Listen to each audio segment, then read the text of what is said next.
Hello everyone, कैसे हो सब बढ़िया होंगे और सबकी स्टडी भी अच्छे से चल रही होगी। तो रीड का सेशन चल रहा था, सूक्ष्म जीवों से होने वाले जो रोग हैं वो पढ़ रही थी। कौन सा टॉपिक था? टॉपिक का नाम था सूक्ष्म जीवों से होने वाले रोग।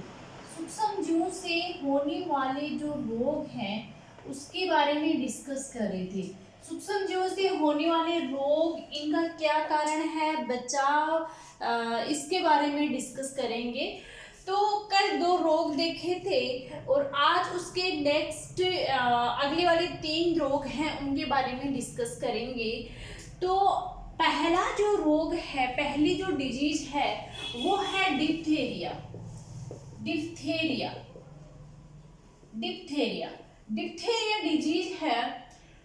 डिप्थेरिया को कहा जाता है गलघोटू रोग, या फिर गला घोटू भी बोल सकते हो, गलघोटू या गला घोटू रोग, है ना।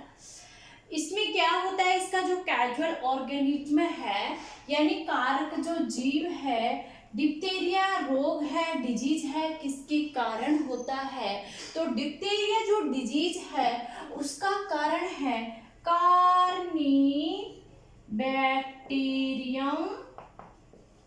कार्निबैक्टीरियम डिप्थेरी। ओके, ध्यान दीजिएगा, पूरा नाम याद रखना है। ऐसे नहीं कि डिप्थेरी आएगा तो स्पष्ट हो जाएगा कि डिप्थेरिया जो है वो डिजीज होगी। यहाँ पे कार्नी की जगह है कोर्नी भी बोलते हैं इसे, कोर्नी बैक्टीरियम या कार्नी बैक्टीरियम। कोर्नी की जगह है दूसरा नाम भी दे सकता है एग्जामिनर। तो इस चीज को ध्यान में रखना है। कोर्नी बैक्टीरियम डिप्थेरी है, वो है कैजुअल ऑर्गेनिज्म डिप्थेरिया के लिए। इन्फेक्शन कैसे होता है? इन्फेक्शन की मैं बात करूं, संक्रमण की मैं बात करूं, तो ये संक्रमण है कैसे होता है? संक्रमण होता है छींकने से, संक्रमण होता है खांसने से, और संक्रमण होता है लार के गिरने से। यानी कि लार के किसी स्थान पर गिरी है और तो उसके दूसरे स्थान पर फैलने से, दूसरे व्यक्ति में फैलने से, वो भी क्योंकि लार में तो ऑब्वियसली बात है जो बैक्टीरिया है वो होंगे ही। ये कार्निबैक्टीरियम डिप्थेरी क्या है? एक जीवाणु है, ध्यान दीजिएगा। यानी ये जीवाणु जनित रोग है, वायरस जनित रोग नहीं है। बैक्टीरियम नाम से ही आपको स्पष्ट हो गया होगा। तो छींकने से, खांसने से, लार के गिरने से, थूकने से, इन सब से क्या होता है? इन सब से इसका जो है वो इन्फेक्शन होता है, संक्रमण होता है। अगर मैं सिम्टम्स की बात करूं, सिम्टम आपको ज्यादा डिटेल में नहीं जाना है क्योंकि 1 यूनिट से 6 यूनिट हैं, 30 क्वेश्चन आएंगे, 1 यूनिट से 5 क्वेश्चन आएंगे। और आप देखिएगा 1 यूनिट कितनी लंबी चौड़ी हो जाती है। तो सरफेस से क्वेश्चन पुटअप होंगे, कैसे, क्या, किससे, क्यों होता है, इस हिसाब से बहुत ज़्यादा गहराई में नहीं जाना है। तो सिम्टम्स क्या होते हैं डिप्थेरिया में?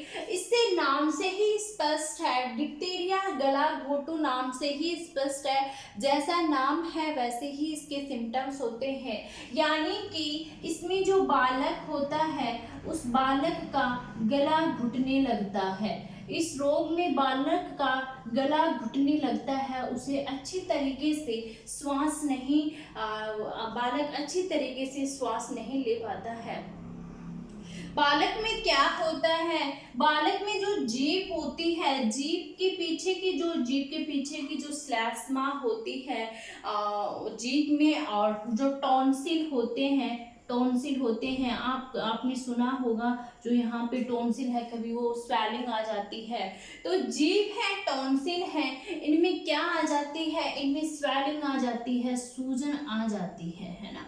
जीभ में, और जीभ में नहीं, जीभ के पीछे की जो श्लेष्मा होती है उसमें टॉन्सिल में स्वेलिंग आ जाती है इस रोग में, इस डिजीज में।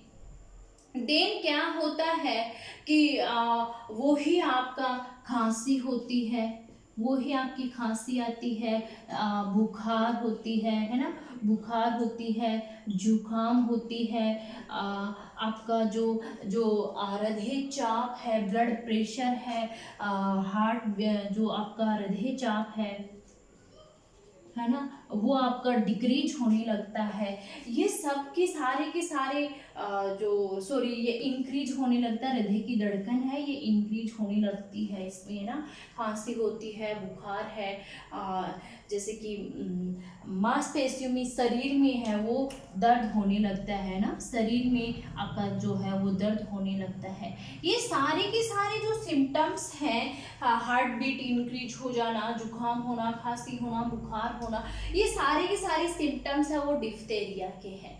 बचाव और उपचार में क्या किया जाना चाहिए यहाँ पे बता देती हूँ मैं।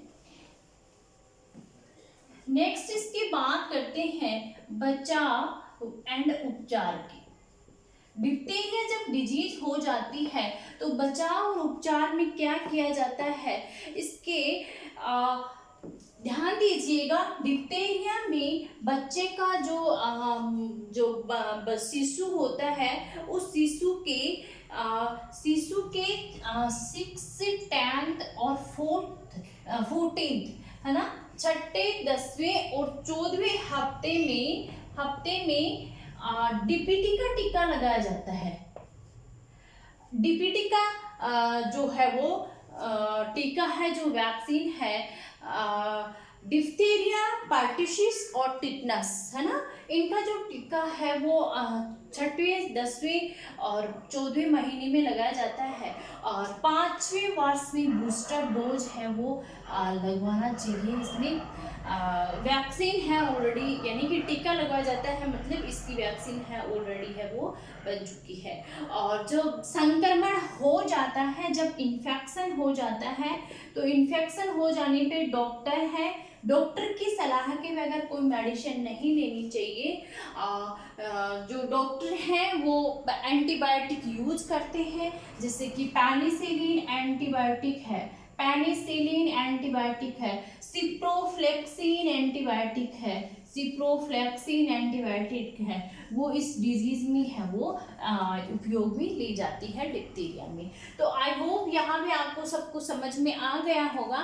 नेक्स्ट जो डिजीज की बात करते हैं,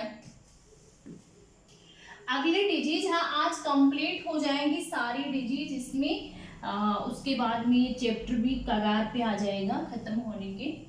तो अगली जो डिजीज है उसकी बात करते हैं हैजा।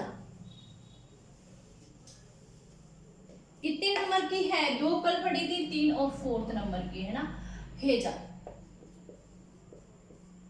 हैजा को कोलेरा कहा जाता है, कोलेरा डिजीज है ना। इसमें क्या होता है, हैजा है, ध्यान दीजिएगा आप सब लोगों के दिमाग में ऐसा होगा, क्योंकि मेरे भी ऐसे दिमाग में पहले रहता था, हैजा वायरस से होता होगा ना, कॉमनली ये होता है, क्योंकि मैंने भी सुना है मेरी 1-2 फ्रेंड से। हैजा वायरस से नहीं होता है। हैजा जो है उसका कैजुअल ऑर्गेनिज्म कारक जो जीव है, कैजुअल ऑर्गेनिज्म जो है, माइक्रो सूक्ष्म जीव जो है वो है आपका विब्रियो जो कैजुअल ऑर्गेनिज्म है वो विब्रियो कोलेरा जीवाणु, विब्रियो कोलेरा जीवाणु, विब्रियो कोलेरा जीवाणु, विब्रियो कोलेरा जो जीवाणु है वो कारक जीव है, कैजुअल ऑर्गेनिज्म आपका हैजा का है। हैजा का मैन ऑफ इन्फेक्शन कैसे होता है ना, हैजा का इन्फेक्शन कैसे होता है, ध्यान दीजिएगा। संदूषित जाल एंड भोजन से जो हैजा है वो होता है। संदूषित जल और भोजन से आपका हैजा है वो आपका जो हैजा का संक्रमण होता है। यहाँ तक कि जो मक्खियाँ होती हैं वो भी हैजा के, जो मक्खियाँ होती हैं वो भी हैजा के स्प्रेड में जो है वो जिम्मेदार होती हैं, क्योंकि मक्खियाँ हैं वो जहाँ पे ये जो बैक्टीरिया है, ये जीवाणु है, ये जहाँ संदूषित भोजन होता है, गंदा पानी होता है, ये बैक्टीरिया वहाँ होते हैं। तो मक्खियाँ हैं वहाँ पे बैठती हैं, तो इनके साथ में ये बैक्टीरिया चिपक जाते हैं। देन ये दूसरे जो बिना ढके हुए भोजन होता है उस पे अगर ये मक्खियाँ बैठती हैं तो उस पे ये बैक्टीरिया वगैरह छोड़ देती हैं और उस फूड को अपन यूज करते हैं तो वो अपने अंदर चला जाता है। इसलिए कहा जाता है कि इसीलिए कहा जाता है कि जो फूड है, भोजन है, वो बिल्कुल ढका हुआ होना चाहिए, खुले भोजन का इस्तेमाल करने से बचना चाहिए। देन मैं बात करती हूँ आगे इसके सिम्टम्स की मैं बात करूँ, लक्षण की मैं बात करूँ तो लक्षण में इसमें पहले एक चीज़ बता दूँ कि मैंने आपको बताया कि भोजन, ध्यान दीजिएगा कैसे इन्फेक्शन होता है, भोजन से इन्फेक्शन, संदूषित भोजन से, यानी कि सब फूड लेंगे, एलिमेंट्री कैनाल में फूड जाएगा, यानी food man of food digest कहाँ होता है, स्मॉल इंटेस्टाइन में होता है। इट मीन्स जो मुख्य प्रभावित अंग है, इसका जो मुख्य प्रभावित अंग होगा कौन सा होगा, वो आपका स्मॉल इंटेस्टाइन यानी छोटी आंत होगा। स्मॉल इंटेस्टाइन यानी छोटी आंत है, वो इसका जो मेन प्रभावित ऑर्गन होगा वो होगा। इसमें क्या होता है जो सिम्टम्स में, इसमें जो आपकी कमजोरी आ जाती है शरीर में, है ना, शरीर में कमजोरी आ जाती है, उल्टी होना, है ना, उल्टी होना, दस्त होना, लूज मोशन होना, वोमिटिंग होना, ये सारे के सारे इसमें जो है वो सिम्टम आते हैं। इसमें जैसे कि चक्कर आना, है ना, चक्कर आने लग जाते हैं, जो ब्लड प्रेशर है वो गिरने लग जाता है, ब्लड प्रेशर है वो इसमें क्या होता है, गिरने लग जाता है। इसमें ये सारे के सारे जो सिम्टम्स हैं वो हैजा के हैं, कॉलेरा के हैं। इसमें जो शरीर की जो सभी मेटाबॉलिक एक्टिविटी होती हैं वो मेटाबॉलिक एक्टिविटी डिक्रीज, बंद होने लग जाती है। और अन्य लक्षणों में क्या होता है शरीर में, मेन ऑफ ये है कि जल की वोमिटिंग होंगे, लूज मोशन होंगे, तो ऑब्वियसली बात है कि जल की कमी है वो शरीर में होने लग जाएगी। और जो आपकी जो त्वचा है, ध्यान दीजिएगा, आपकी जो त्वचा है, देखो ये है ना, अगर ये त्वचा को पकड़ के आप ऐसी त्वचा को, अगर ये तुरंत एक प्रैक्टिकल करके देखिएगा, अगर आप यहाँ से अपनी त्वचा को पकड़ के ऊपर उठाते हैं, अगर ये तुरंत ये नीचे बैठ रही है, इसका मतलब ये है कि आपके शरीर में आप प्रॉपर हाइड्रेट कंडीशन में हो, प्रॉपर आप पानी को इनटेक कर रहे हो।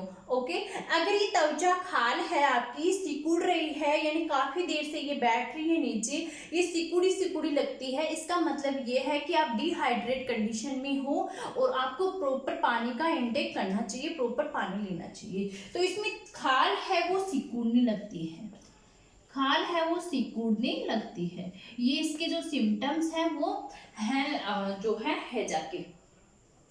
बचाव और उपचार में क्या करना चाहिए,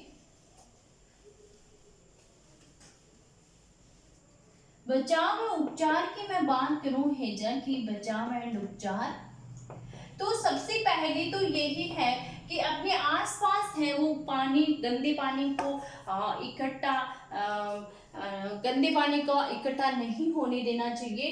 अपने आसपास है वो साफ सफाई रखनी चाहिए, साफ सफाई रखनी चाहिए, गंदे पानी एकत्रित ना होने दे, है ना, खुले भोजन का उपयोग ना करें, खुले भोजन एंड पानी का जो यूज है वो ना करें, प्रॉपर समय में वैक्सीनेशन करवाएं या टीकाकरण है वो करवाएं, है ना।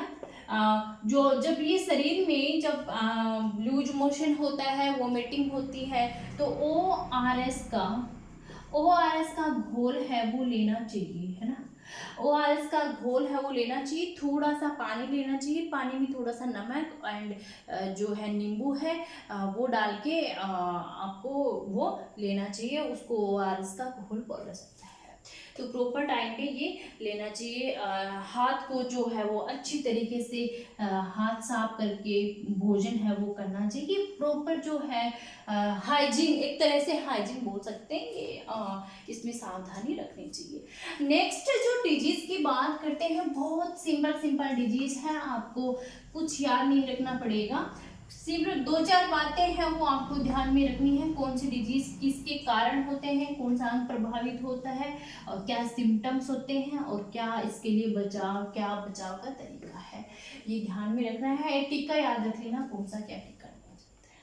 नेक्स्ट जो बात करती हूँ डिजीज की, जो लास्ट डिजीज आपके सिलेबस में दे रखी है उसका नाम है टाइफाइड।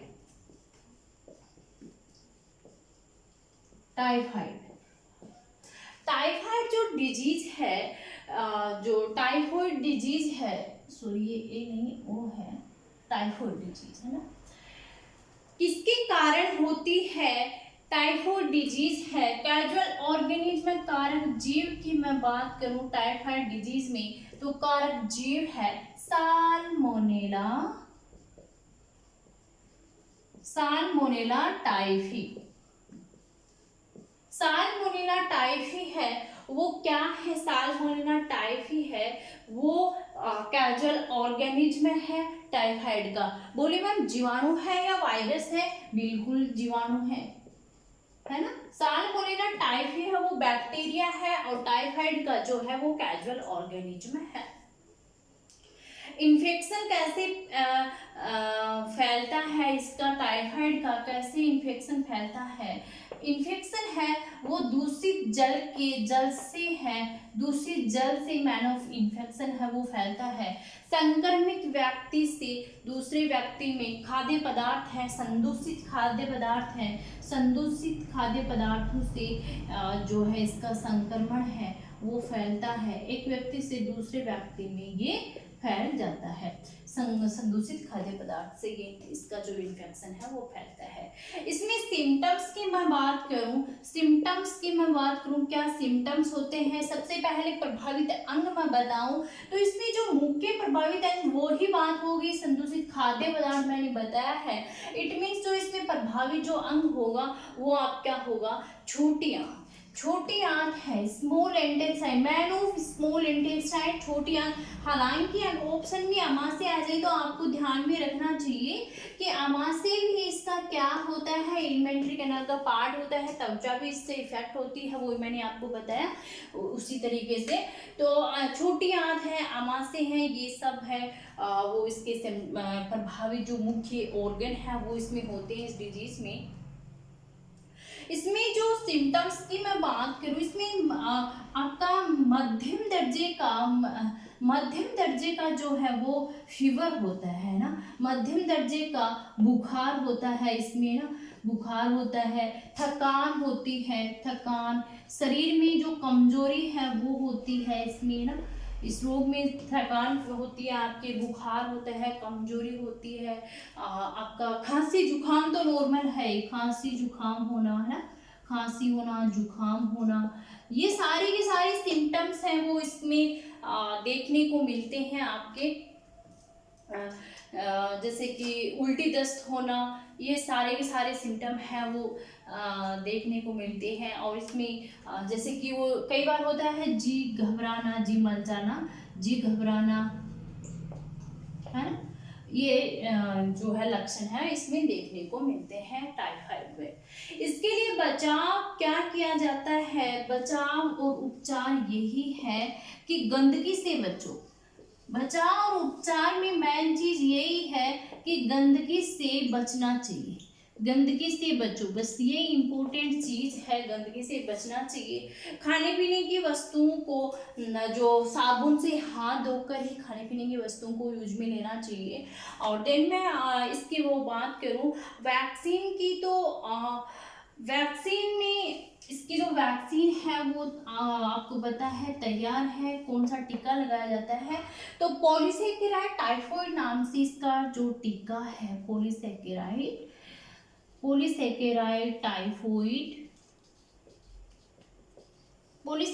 टाइफाइड नाम से इसका जो वैक्सीन है वो तैयार है, टाइफाइड HMR नाम से भी इसका वैक्सीन है वो मिलता है।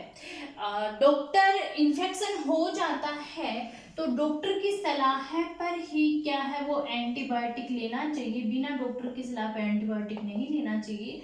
डॉक्टर है इसके डिजीज की रोकथाम के लिए कौन सी एंटीबायोटिक यूज में लेते हैं, तो एम्पिसिलिन एंटीबायोटिक का यूज है वो चिकित्सक के द्वारा किया जाता है। क्लोरोमाइसिन एंटीबायोटिक का यूज भी किया जाता है। तो ये सारी डिजीज हैं वो कंप्लीट हो चुकी हैं। जो है वो टाइफाइड डिजीज में ज़्यादा कुछ नहीं है, साल्मोनेला टाइफी है, वैक्सीन है, टाइफाइड HMR, पॉलीसेकेराइड टाइफाइड, और ये बस एंटीबायोटिक है, ज़्यादा कुछ है ही नहीं इसमें। तो यहाँ पे सूक्ष्म जीव से होने वाला जो रोग है, जो 5 डिजीज है वो सिलेबस में दे रखी थी, वो कंप्लीट हो चुकी है। सबसे पहले मैंने आपको एक क्राइटेरिया बताया था कि कैसे नीचे से लेकर ऊपर पढ़ेंगे। अब लास्ट का माइक्रो ऑर्गेनिज्म से रिलेटेड एक टॉपिक बचा जो सबसे पहले लाभदायक सूक्ष्म जीव दे रखे थे। तो लाभदायक तो फर्स्ट लेक्चर से लेकर कर लिए थे, कौन कौन से एरिया में जो बेनिफिशियल माइक्रो ऑर्गेनिज्म है वो यूजफुल होते हैं, 5-6 लेक्चर हुए थे वो कंप्लीट कर लिया था ना। देन संक्रामक डिजीज है, रोग क्या होते हैं, कितनी टाइप के होते हैं, संक्रामक रोग हैं, क्या बचाव निवारण उपाय, सबके बारे में डिस्कस कर लिया था। उसके बाद में सिलेबस में दे रखा था ये 5 डिजीज, इनके बारे में डिस्कस कर लिया। अब जो नेक्स्ट लेक्चर में पढ़ेंगे सिर्फ अलाभदायक सूक्ष्म जीव है, यानी कि अब क्या पढ़ेंगे, थ्योरेटिकल टाइप में नहीं जाएंगे, अब सिर्फ है कौन सा सूक्ष्म जीव कौन सा रोग फैलाता है इसके बारे में डिस्कस करेंगे। प्लांट्स में कौन से प्लांट्स में कौन सा सूक्ष्म जीव कौन सा रोग फैलाता है, और ह्यूमन के रेफरेंस में भी कुछ और एक्स्ट्रा डिजीज हैं 2-4 वो देख लेंगे। एक लेक्चर में, कल वाले लेक्चर में वो कंप्लीट हो जाएगा, उसके बाद में नया टॉपिक स्टार्ट करेंगे। तो पढ़ते रहिए, मेहनत करते रहिए, ऑल द बेस्ट।